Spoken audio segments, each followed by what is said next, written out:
क्योंकि ईश्वर की लाठी में आवाज़ नहीं होती। रागिनी बहू, ज़रा इधर तो आना। जी मम्मी जी। वो कल अंजलि बिटिया और दामाद आ रहे हैं। खाने में कुछ अच्छा सा बना लेना। तेरे पापा जी बाज़ार जा रहे हैं। जो चाहिए अभी मंगा लेना उनसे। जी मम्मी जी, मैं अभी लिस्ट बनाकर लाती हूँ। रागिनी जल्दी से ससुर जी को लिस्ट पकड़ाकर रात के खाने की तैयारी में जुट गई। कुछ ही देर में उसके पति राजीव ऑफिस से आने वाले थे। साथ साथ सुबह की भी तैयारी अभी कर सकती थी, वह भी करने लगी। सुबह अकेली क्या क्या करेगी। उसकी ननद शादी के बाद पग फेरे के लिए आई थी, लेकिन उसके बाद हनीमून और बाकी सब के चलते 2 महीने बाद आ रही है। उसके हाथ तो चल रहे थे, लेकिन उसके दिमाग में तो पता नहीं क्या क्या बातें उथल पुथल मचा रही थीं। इतनी सीधी सादी और भोली थी 7 साल पहले जब उसकी शादी हुई थी। दुनियादारी की कुछ भी समझ नहीं थी उसे, ना ही उसे सामने वाले की चालाकियाँ समझ में आती थीं। आती भी कैसे। घर में 4 भाई बहनों में सबसे बड़ी थी। होश संभालते ही पढ़ाई के साथ घर की जिम्मेदारियां भी उसको मिलती गईं। और मिडिल क्लास परिवारों में तो वैसे भी उस टाइम लड़कियों को बाहर घूमने या अकेले जाने की इजाज़त नहीं मिलती थी।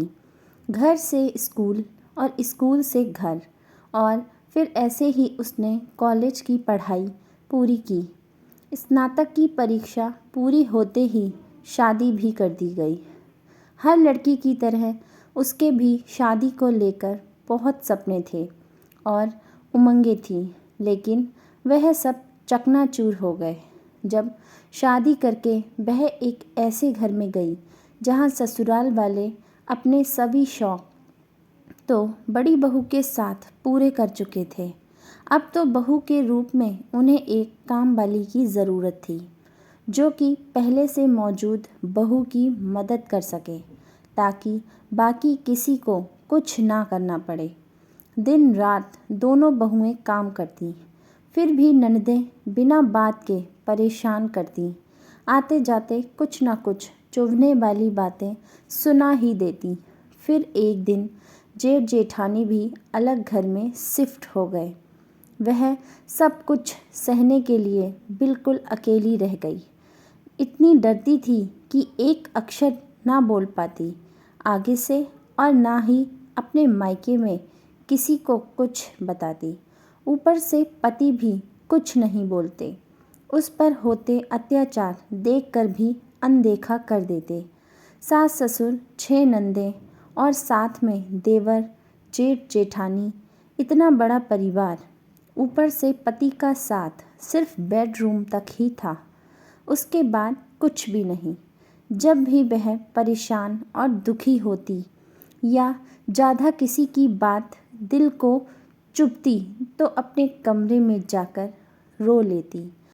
उसकी एक ननद जो कुंवारी थी, उसने तो उसको बहुत ज़्यादा परेशान किया, लेकिन उसने फिर भी कभी उसको बद्दुआ नहीं दी, ना ही कभी अपने मुंह से उसके लिए अपशब्द कहे।